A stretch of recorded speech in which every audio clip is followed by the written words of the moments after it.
Hello குட்டீஸ், இன்றைக்கி GK questions தான் பார்க்க போகிறோம். உலகிலேயே மிக உயரமான மரம் எது?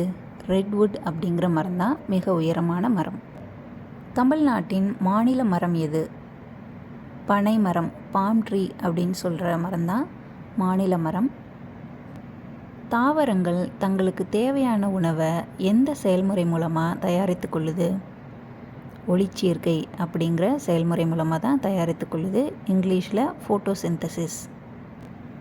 உலகின் மிகச்சிறிய விதை எந்த மரத்தில் உள்ளது? ஆர்கிட் அப்படிங்கிற மரத்தில் தான் உலகின் மிகச்சிறிய விதை இருக்குது. இந்தியாவோட தேசிய மரம் எது? ஆலமரம், பேனியன் ட்ரீ தான் நம்ம இந்தியாவோட தேசிய மரம்.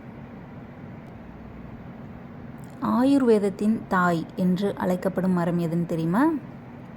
வேப்ப மரம், நீம் ட்ரீ தான் ஆயுர்வேதத்தின் தாய் அப்படின்னு அழைக்கிறோம். எந்த மரம் அதிகபட்சமாக ஆக்சிஜனை வெளியிடுதுன்னு தெரியுமா? அரச மரம், பீப்பிள் ட்ரீ தான் அதிகமான ஆக்சிஜனை வெளியிடுது. இயற்கையின் சுவாசப்பை, லங்ஸ் ஆஃப் எர்த் என்று அழைக்கப்படும் காடுகள் என்னென்னு தெரியுமா? அமேசான் காடுகள் தான் இயற்கையின் சுவாசப்பை அப்படின்னு அழைக்கிறோம்.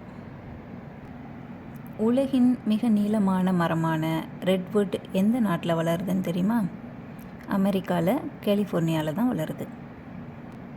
அடுத்து, உலகில் அதிக மரங்களை கொண்ட நாடு ரஷ்யா, பிரேசில், கனடா, அப்புறம் அமெரிக்கா. ஓகே குட்டீஸ், இன்றைக்கி மரங்களை பற்றி ஜிகே கொஷின்ஸ் தான் பார்த்துருக்கோம். நாளைக்கு வேறு ஒரு வீடியோவில் பார்க்கலாம். பாய்.